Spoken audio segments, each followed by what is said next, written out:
Hi, and welcome to Enchantment of Eternity's live discussion about The Expanse. I plan on doing these sort of live streams for every episode of The Expanse because I'm really excited about The Expanse this year. It's probably, I would say, it's easily my favorite show airing at the moment, including shows that are in hiatus because of Game of Thrones. We won't talk about that. But anyway, love The Expanse. And so I'm joined here by Akton Tamko to talk about the first episode. Akton, thanks so much for joining. Of course, I'm also looking forward to season 3 of The Expanse and talking about it with you. So, yeah, excited to be here. Cool. So let's start with what did you think of this episode? Oh, you want to jump right into that with me? Well, well, it certainly didn't pack the same punch that the premiere for season 2 did, where there was a two-parter and it was just like almost like a finale excitement, just really movie quality excitement of last season. However, you can't live up to that expectation. It was a normal premiere. It does what normal season premieres for any series does, which is to kind of tie up loose ends from the previous seasons and then start setting up for what's to come in this season. And I thought this episode was very effective at doing that. I thought it was a little more of tying up loose ends from last season than really getting into what's coming next. But I thought it was a really good, I thought it was a very solid premiere. I was engaged. I was really into it, and it just got me excited for season 3. So that's kind of how I thought of it. Yeah, this was kind of a strange experience for me because this is the first episode of The Expanse that I watched for the first time after having read the books. So it's the first one that I kind of know where the story's going. And I think I found myself being really impatient and wanting them to get to the good stuff that I know is coming. But looking back on the pace that The Expanse has always kept, it's always had this sort of slow and steady pace. So this is nothing unusual. It's just my perspective has changed. So I think I have to kind of get in that mindset of, no, they're going to take their time to get there. But I agree with what you said about it not being as explosive as the season 2 premiere. I think that was helped though because the 2 episodes aired together. Like if you look at the first episode in isolation, it's kind of almost similar to this one, but you didn't see in isolation. You saw along with episode 2, which was explosive. So it was sort of a bigger impact. So I guess in that way I was a bit disappointed, but I agree. This was very strong setup to set things in motion where, and I agree. I think they spent more time on wrapping up the storylines of the season 2 finale, particularly the Sorella thing, more than I thought. Like I thought we'd be done with that, but we pretty much spent the whole episode wrapping that up, which I thought was interesting. Oh, and I also should add that your perspective has changed now because you've read the books. I still have not read the books, so I'm still just kind of along for the ride, just waiting to see what happens. Like I have no idea what's going to happen. So it'll be interesting having these discussions with you because now you are a book snob and you can say, well, in the books, this was way different. And I have no idea. So I don't know I have no idea what's going to happen. I'm just going along for the ride. I'm experiencing the story for the first time. Still. Yeah. And I'm afraid I'm probably going to do that too. You're like, well, in the book. But, like Game of Thrones, though, I watched the show first. So I'm still considering myself a show watcher first. It was my into the thing. I just have this other perspective now as well. But one thing I should make clear to anyone watching is this discussion video is going to be completely spoiler-free from the book, so please do not post any spoilers. It better be, because it would ruin it for me if you don't spoilers from the books. Exactly. So please no spoilers from the books in the chat or in the comments or anything. But yeah, I had I won't give any spoilers away, but I had like a spoiler section at the end of my review, and I had this theory, and someone pointed out to me that theory has already been proven wrong with production information from season 3. So I was like, damn it! So there goes theory making. But oh well. So anyway, let's jump into the different storylines of the episode. Let's go ahead and start with the Rosinante storyline with Holden and Naomi and Amos and all them. I guess it's not called the Rosinante now. Do you remember the name that they changed it to? I can't remember. It's like, oh, I thought you would know because it would be in the books. Actually, it was this part wasn't in the books. This was in the show. This show only thing. Yeah. It was something that started with a C. It was like con. I don't remember. Yeah, some sort of flower thing that Prax came. Yeah, it was a tree. I thought. Was it a tree? Okay. Something to do with a pine tree. Or something. It was called a. James in the chat says, "Can you?" Contorta? I don't know. You're guessing. I don't know if that's right. Yeah, something like that. It sounds something like along those lines. That might be it. It's something along those lines. But so that the whole thing about even like the war between Earth and Mars, wasn't in the books. There was just high tension. And so they didn't have to change the name. They didn't have to scrape the thing off the thing or change their transponder. But so I was surprised by that. But I think it works. I don't really have an issue with it. I think it makes sense. When we get to that storyline, I do have a small issue with the Earth and Mars war, but okay, we'll take it one storyline at a time.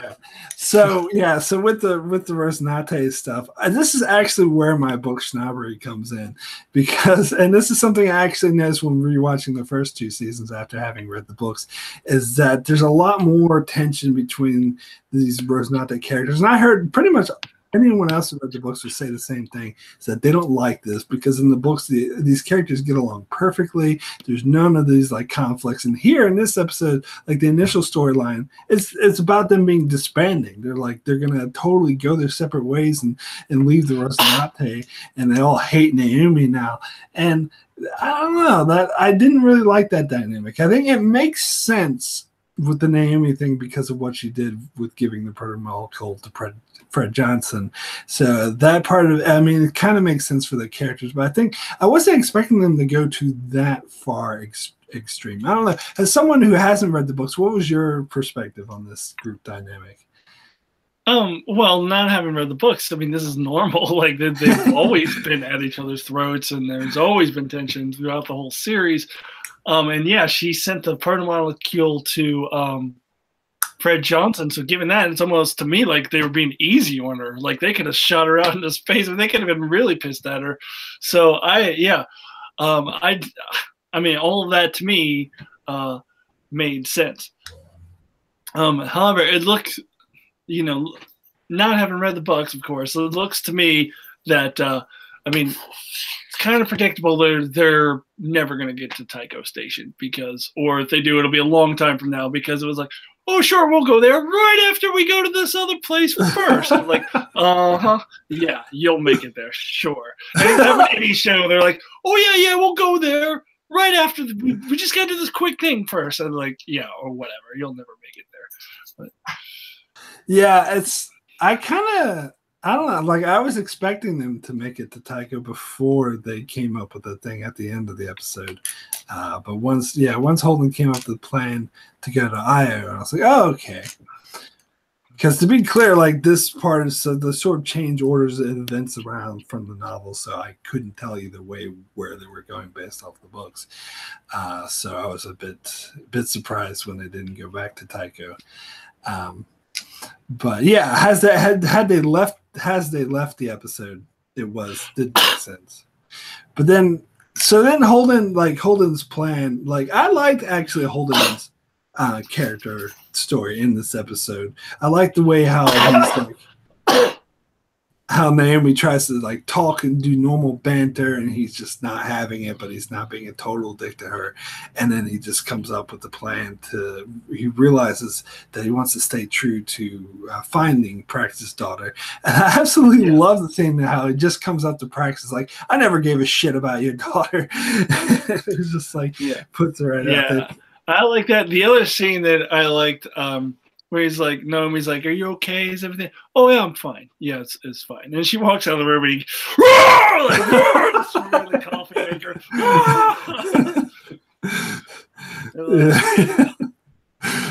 I mean, it's perfect, the show. Like, he's he's not fine at all. But just how he's just trying to play it off like, oh, sure, whatever.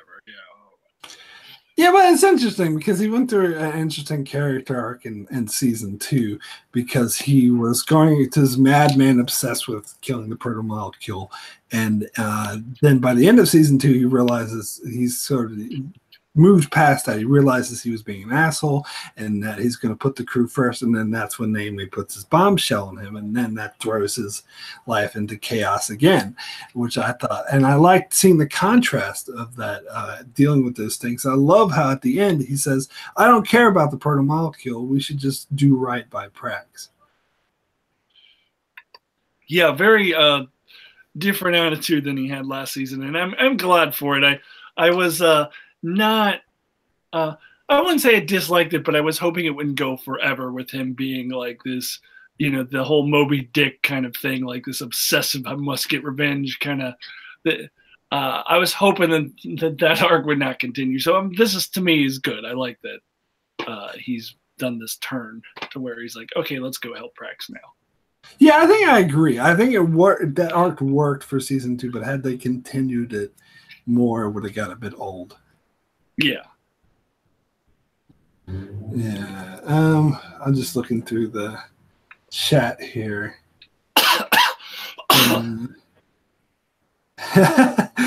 Cardinal Doomsday says they'd better rescue May or I'm going to be annoyed. Yeah. I don't know. Like, they had that thing at the end of season 2 showing that she's still alive. So I doubt that they won't not touch on this. I'm pretty sure they will. Yeah, there would be no reason to show that if they weren't going to at least, have her still be alive. Even if she's not rescued, I mean, she'll come into play.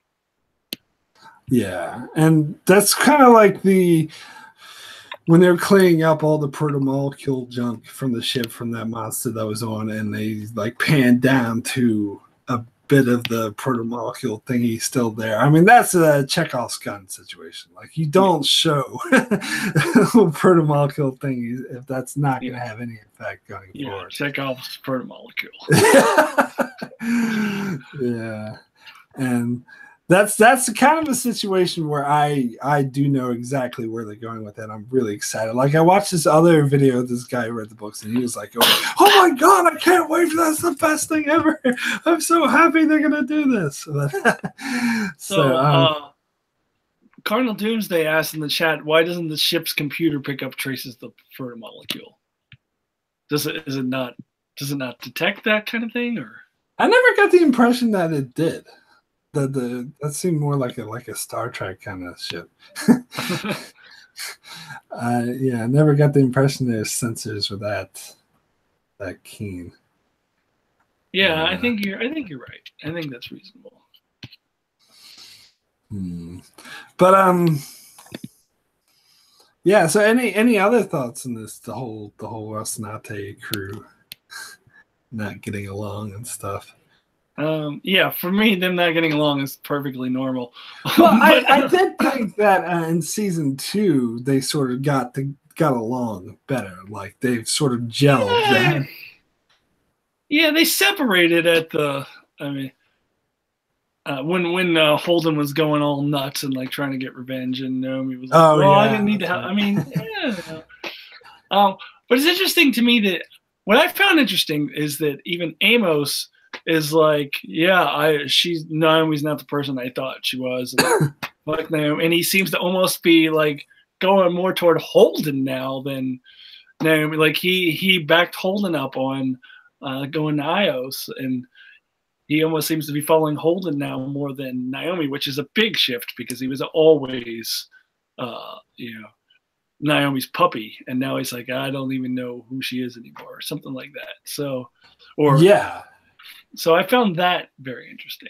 I think that's maybe why Amos was the one who was more like, we need to disband, where Alex, like, we're a family, we need to stay together. It's like, no, we're done, we need to disband, because I think his world was thrown into chaos because Naomi was his anchor.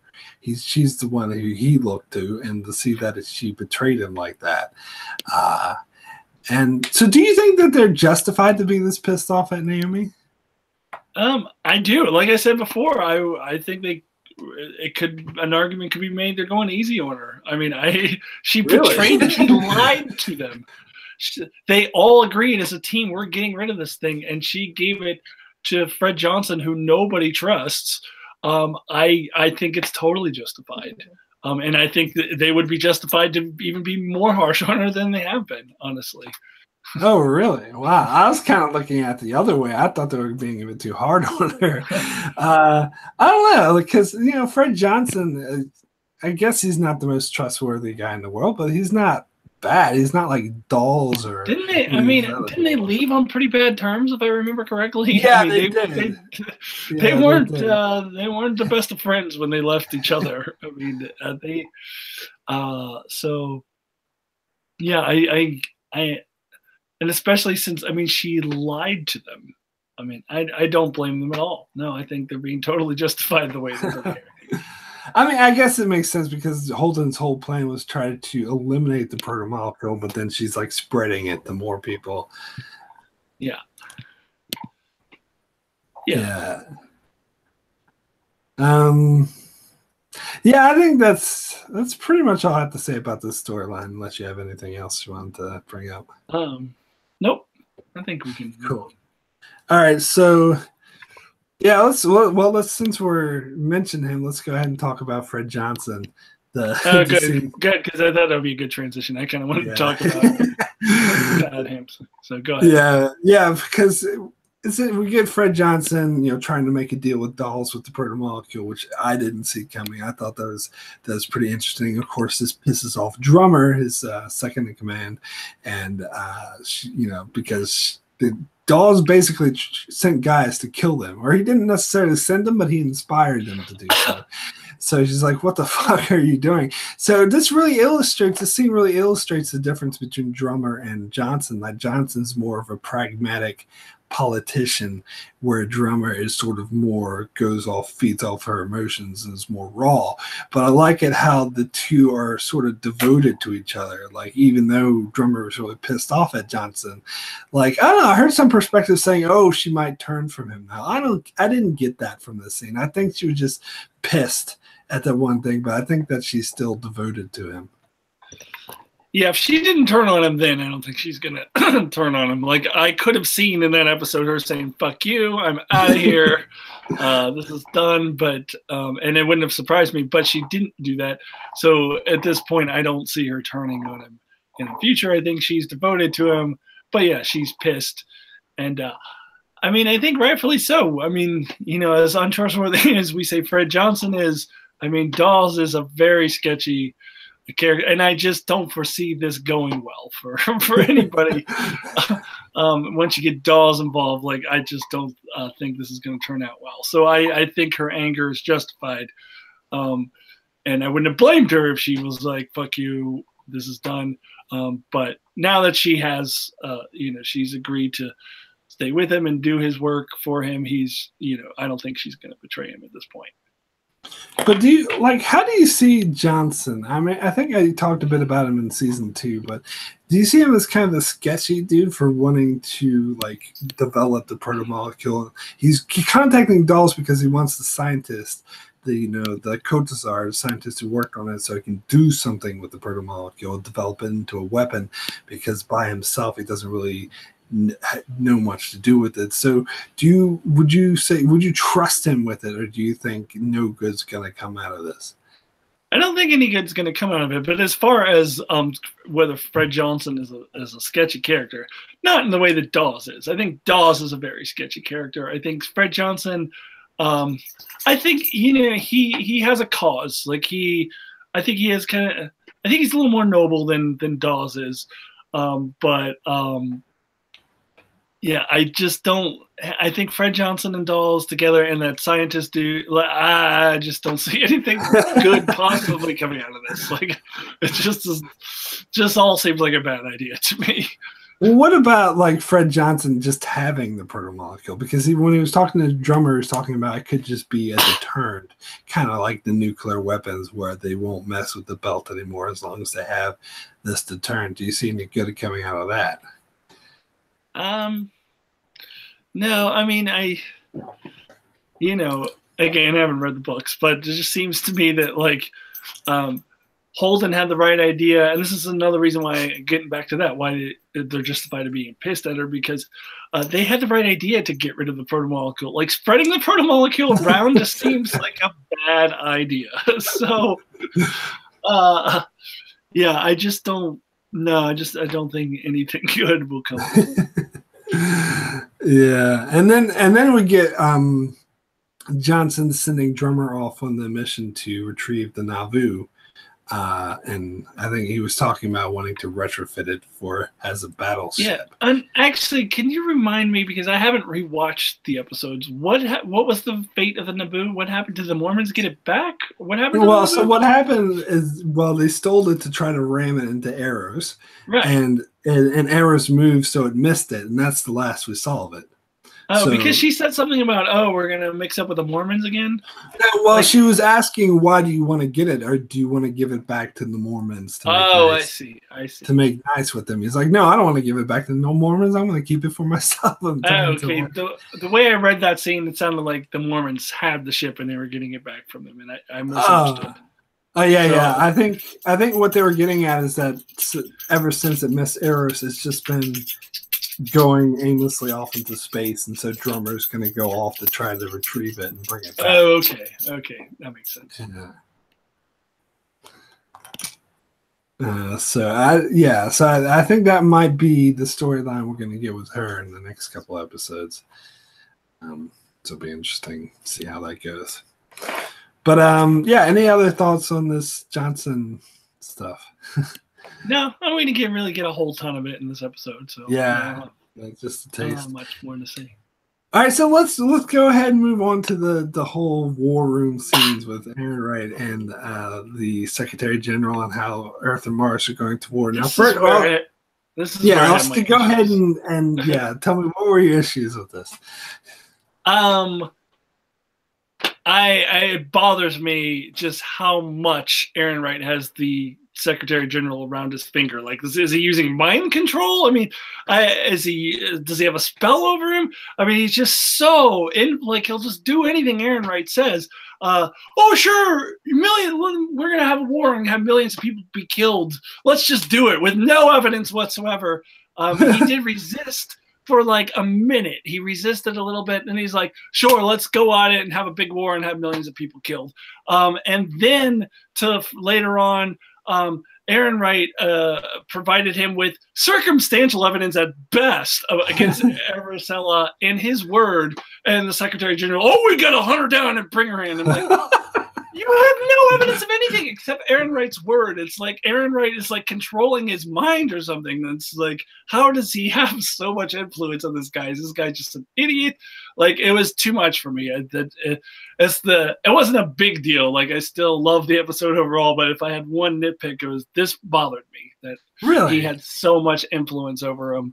And this guy is an idiot, or I don't know. Well, I mean, he has no evidence for anything, and the guy's like, yeah, sure, I'll go right along with what you say. I mean, there's no evidence. So, yeah. I think in this regard is probably where I'm helped by having read the books, because the books explain that the Secretary General guy is in fact an idiot, and that he was promoted to that position for being like a war hero for having been a POW, and he had no actual credentials to run anything, and that he usually just lets his advisors push him around and tell him what to do. So coming from that perspective, that's how I saw it, that he was just letting Aaron Wright tell him what to do because he doesn't actually know what to do himself. Yeah, and the show doesn't explain that. So to me, just watching and having read the books, it's like, what is wrong with this guy? Yeah, I think maybe because the show dropped some of the lines where Avasarala explained this. So I think if they had some of that more background, so you understood that this guy has no credentials to be the Secretary General, then that probably would make a lot more sense. Yeah, I think that would have actually helped me a lot if I had a little more background information on this guy. Because I was just like, is he using some kind of mind control device? I mean, how is Aaron Wright have this guy wrapped around his finger? Well, I mean, I don't know. I kind of took it just from with the show itself that just he trusted Aaron Wright. But he trusted Avricella too, and he turned on her with a snap of a finger just because Aaron Wright said so. Yeah, so, I think that has more to do with the fact that he's there, and Avricella isn't there to defend herself. Yeah, like I do see it like how, because I don't know if you remember back in season 2, there was this other character, Admiral Souther, who was very like against going to war, and he quit in protest. Yes. Yeah.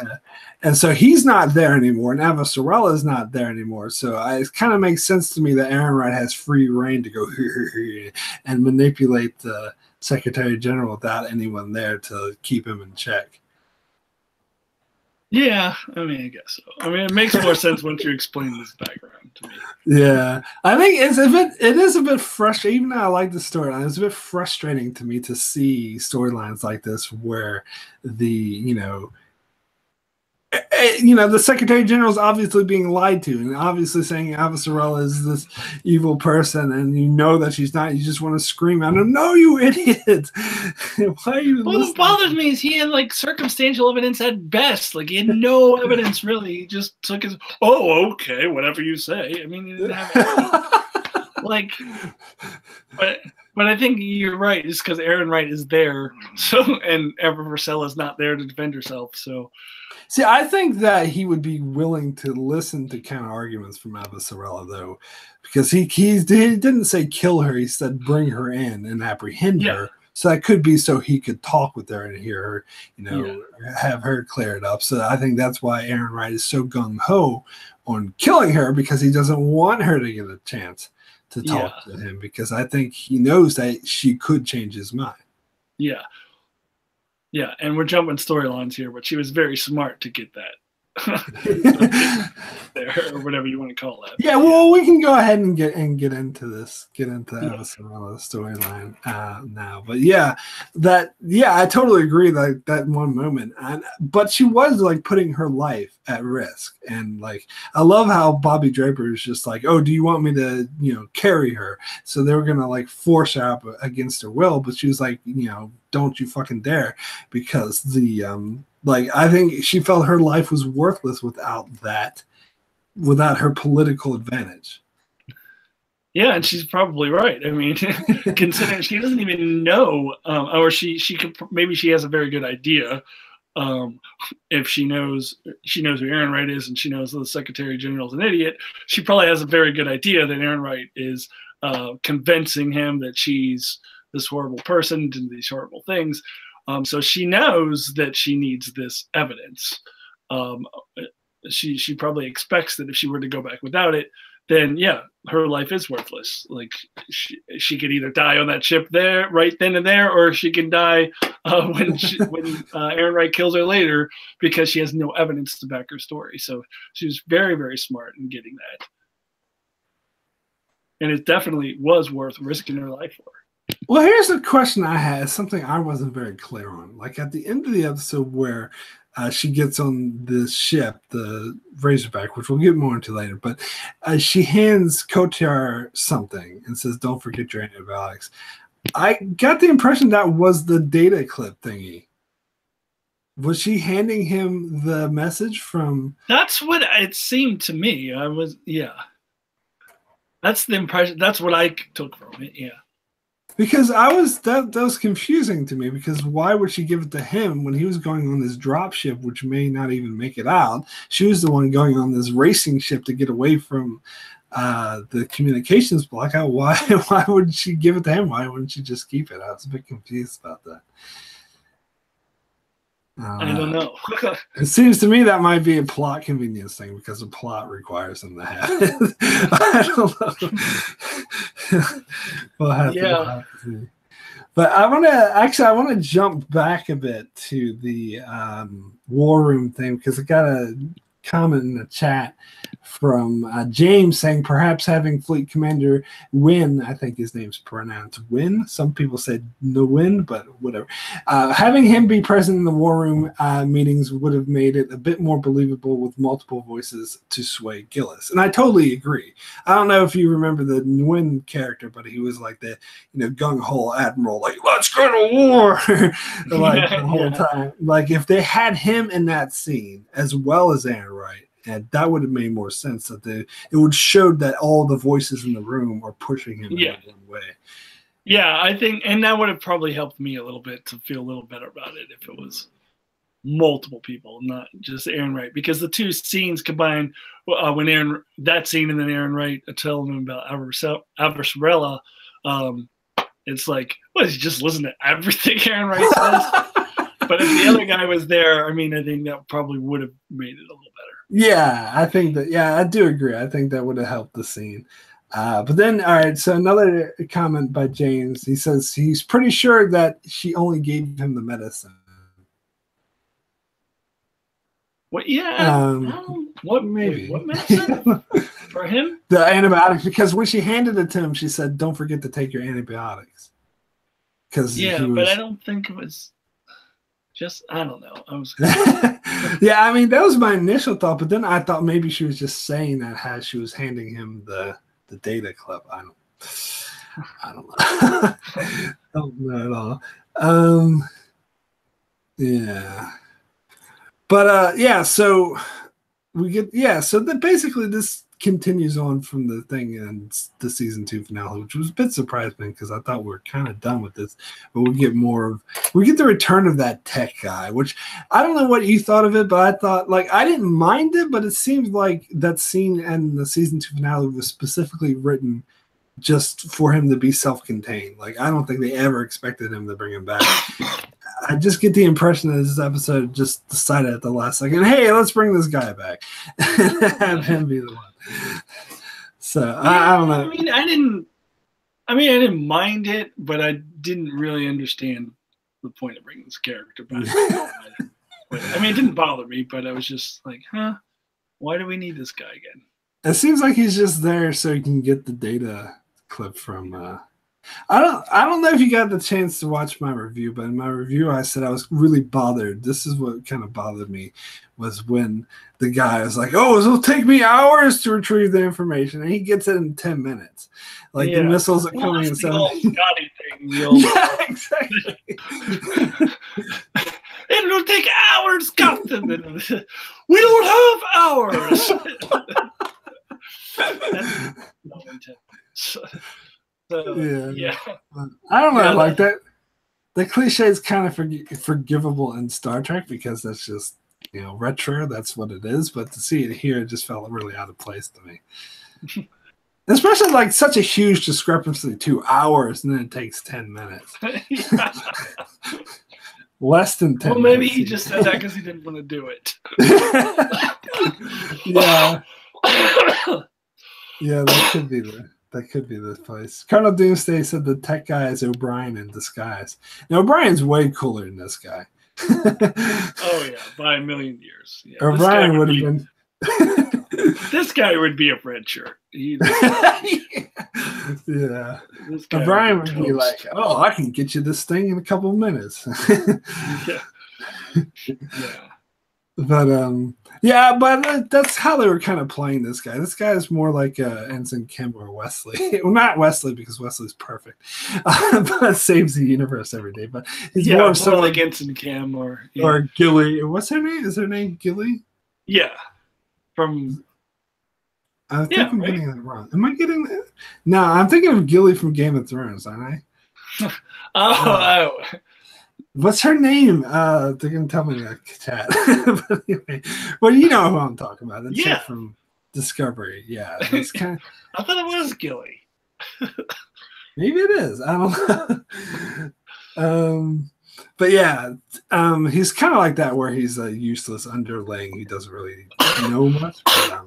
But, like, I thought some of his banter was, this is a who you know gig. Blah, Tilly. blah. It's Tilly. Tilly, yeah. There we go. It was something like that. Yeah. But I thought Captain Killy, yeah, that's right. There's their Mirror Universe counterpart. But yeah, I thought that banter with this guy was kind of useless. I could have done without it. I don't know. Maybe I could have done without this guy entirely. Yeah. I wasn't bothered that much by it ultimately, but yeah, if they had taken him out, I don't think anything would have been lost. Yeah. Okay, well, I might as well answer this question. Alexandra in the chat asks, "What do you think will get any alien action this season or in the finale?" Oh, well, I won't answer this because I know the answer. So maybe you can tackle this one, Atkin. Do you think we'll get any more alien action in the season or in the finale? I kind of hope so. I mean, I don't know if we will, but I would. I mean, how do you say you know the answer, but how do you know there will be this season? Because they could change it up from the books. Well, I mean, I've read online that this season will follow like the first half of season book 2 and the second half of book 2 and the first half of book 3. So I pretty much know the areas. So you pretty much know it. Yeah. Unless they do change things a lot, but yeah, I'm not going to say anymore. Yeah, I mean, I would just say I hope so, but I don't really know. So I don't know. Okay, we'll switch over real quick. We'll switch over to Discovery questions. Yeah, I was going to say, we're getting off topic here in the chat. We got a question on Discovery. Might as well just cover it real quick. Do we think the spore on Tilly's shoulder was foreshadowing for? It's definitely foreshadowing for something. Well, they said so in the After Trek show. The producer said that it is foreshadowing something. So. Yeah. What it is, I don't know. Yeah, and Cardinal says they keep adding things that aren't in the books, and that's true. That's true. I mean, that actually has me worried because the show actually pads the story a lot with a lot of stuff that isn't in the book, so it actually moves a bit slower. So I don't know how they're going to get through 9 books in 7 seasons, but that's another. It's a true worry for me that the last 2 seasons of The Expanse are going to look like the last 2 seasons of Game of Thrones, which I hope to hell that's not the case. They just we don't know what the last season of Game of Thrones looks like yet. Yeah. To be fair.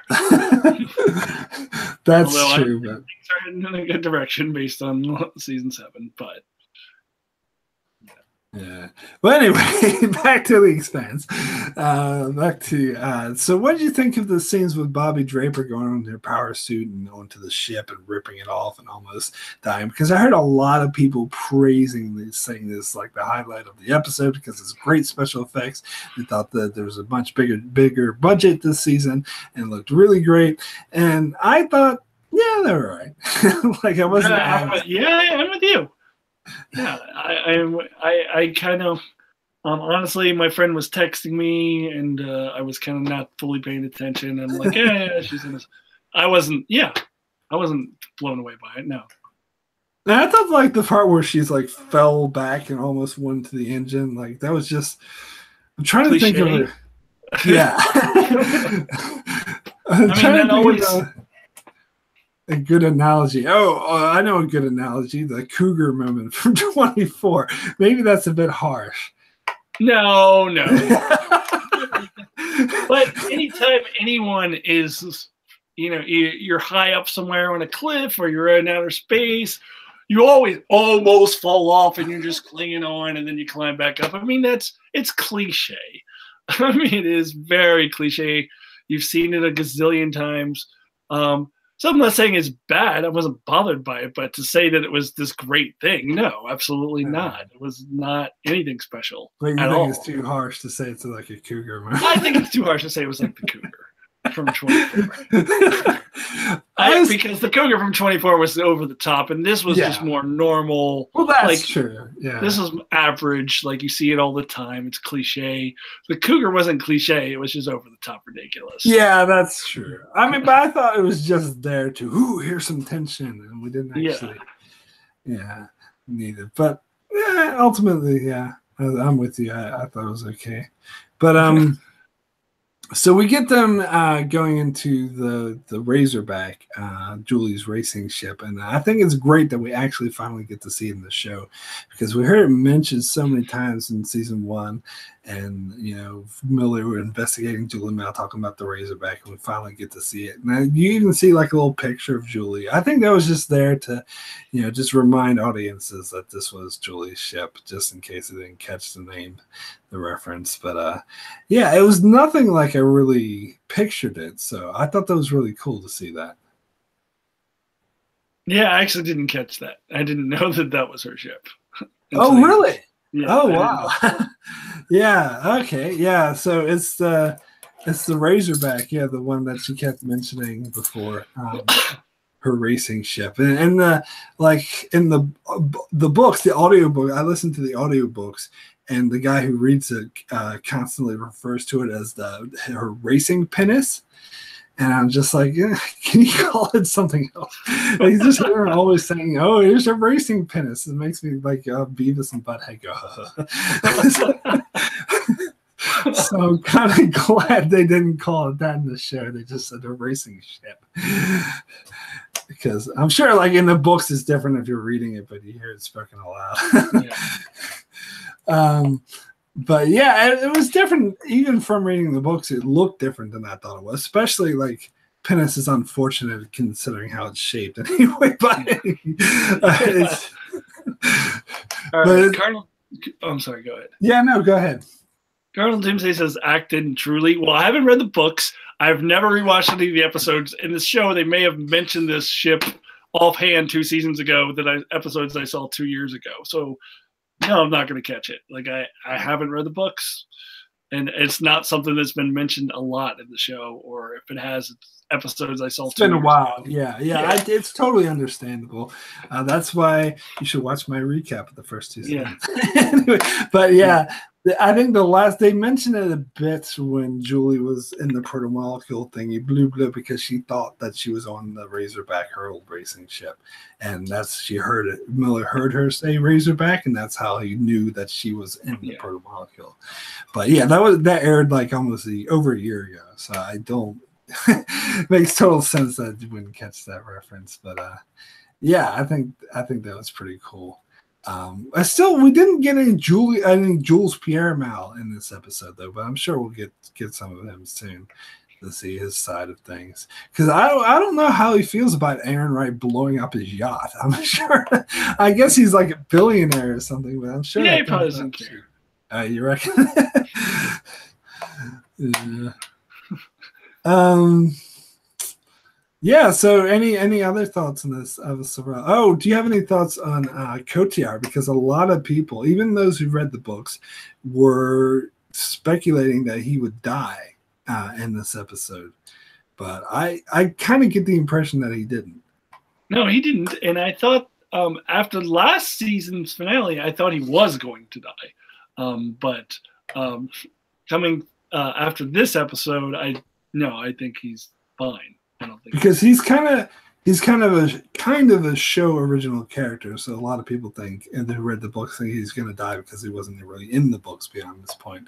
But I think they caught on to the writers who caught on because I think the actor does a really good job, and the showrunners who recognizes this character is really working. So I really hope that they keep him around a lot longer and he becomes a normal thing. Yeah. I mean, it seems to me that for now he's fine. They could kill him off later, for all I know. But yeah, I mean, yeah. Well, I mean, there was the risk of they thought that the UN ship might destroy the drop ship he's on, but I don't think they'd go through the trouble of having him get on it if they're just going to blow up the drop ship. No, I honestly was like 99% convinced he was dying in the finale last year, and he didn't. So. To me, he's clear. Like he's in the clear. Like they're not going to kill him now. And Cardinal Doomsday says, I thought Cotillard heals way too quickly. I agree. Like, because I thought he was near death. Like I thought he was pretty much dead, and now he's fine. He's walking around. He's shooting people. I don't know. I was okay with it because I'm okay with it, but I do see the point. Yeah, it doesn't bother me, but he definitely did heal a little quickly, and it's fine. It's nowhere near to the level of like Arya's. Arya, healing abilities nowhere near as bad. It's not like there was like, oh, I used to stitch up my ex-boyfriends and get an actor. Like Eva Sorella actually had this like high-tech medical equipment. Yeah. We've seen in The Expanse is pretty good at healing people's like futuristic medical thing. So I kind of bought it, and he was acting hurt the whole time, but yeah, I don't know. I can kind of see that point of view. There was something else in the chat. Alexandra said that she was worried for Kotar's life, not in the fake way that with Bobby falling, but so yeah, in that way, I think it was actually kind of effective. It reminds me a bit about like in season 4 of Lost. Now getting off topic again, but where they sort of faked. Now I'm giving spoilers for that, but anyway, the sort of faked. Lost was a long time ago. You can give spoilers for it. They faked out thinking that maybe you think that Desmond was going to die because you didn't know that he was in the future where you knew all these other people wouldn't die, but so they faked him out and said, he might die, but that was just a good fake out. It worked because you actually believed he could die, and I think that's the case with Kotar here, because you knew that Eva Sorella and Bobby weren't going to die, but with Kotar, he's a possibility. So I think it actually worked having that sort of playing on that fake out, because that's a death you could believe will happen. Yeah. Cool. So any other thoughts on the Eva Sorella storyline? No, I don't think so. I mean, I'm curious to see what happens next, how she's gonna clear her name, and I mean, yeah, but no, I don't have anything else to say about what happened in this episode, really. Cool, great. So I guess we can go ahead and wrap this up then.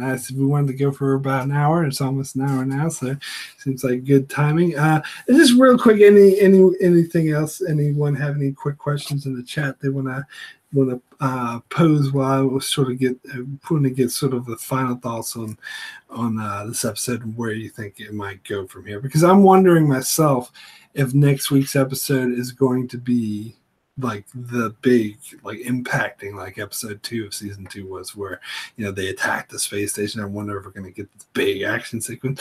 I don't know. I'm not sure.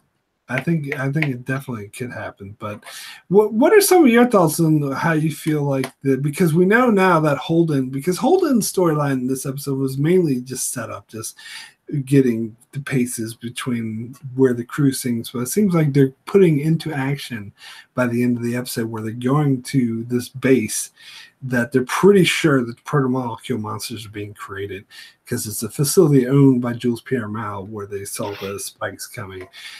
So any anticipations, theories, hopes for what might happen with that?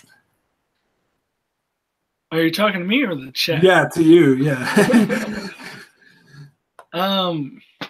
Yeah. I mean, honestly, I don't really have any thoughts about what's going to happen next. I just don't know.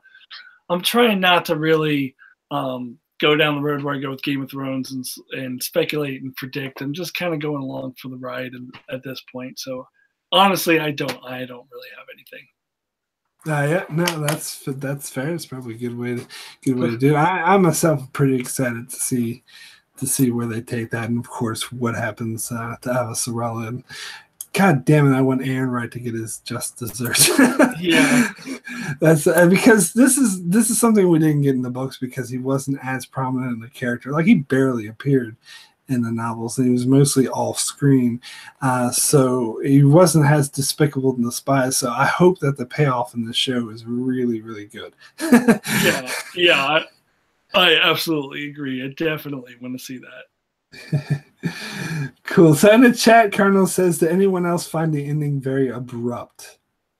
Yeah, but I think that works for episodes like this. I think sometimes they ended sort of on a high note like that. Yeah, I actually found it very abrupt. Oh, you did? I did. I was like, what? It just ended? What? So, I mean, yeah, I definitely did. Cool. All right, cool. So we'll go ahead and end this discussion here. Thank you so much for joining. Akton, any plugs on your channel or what's going on with you or anything like that? Well, I'm sure those of you in the chat at least know me. I'm Akton Tamko. Haven't been doing a whole lot on my channel recently, but you can go back and if you haven't already, you can watch my Expanse Season 2 review. You can check out all my Star Trek reviews and all my Game of Thrones reviews. However, I don't want to make any promises, but there may be some things coming up soon on Acton Tompkins' channel. No promises, but there may be maybe even a Game of Thrones thing coming up soon. Ooh. So keep an eye out on Acton's channel, and if you miss the new things, then there's plenty of stuff to catch up on. And of course, I will be joining Mark, hopefully, maybe not every week, but periodically we'll be here talking about the Expanse. I may also do my own Expanse reviews from time to time, so just keep an eye out on my channel. Yeah, cool. So yeah, as I said before, I'm going to try to do these live streams for every episode of The Expanse because I'm really excited. And I'll have sort of rotating guests. Akton will sort of probably join me most times, and maybe get some other guests on here from time to time depending. And so the day we do it might change. It's not going to be regular. It'll probably be around the weekend-ish, sort of. But anyway, keep an eye out for that, as well as I do weekly reviews for The Expanse and a lot of other Star Trek, Game of Thrones videos, whatnot. And so thank you guys so much for joining in the chat and watching this in the archives, and we'll see you next time.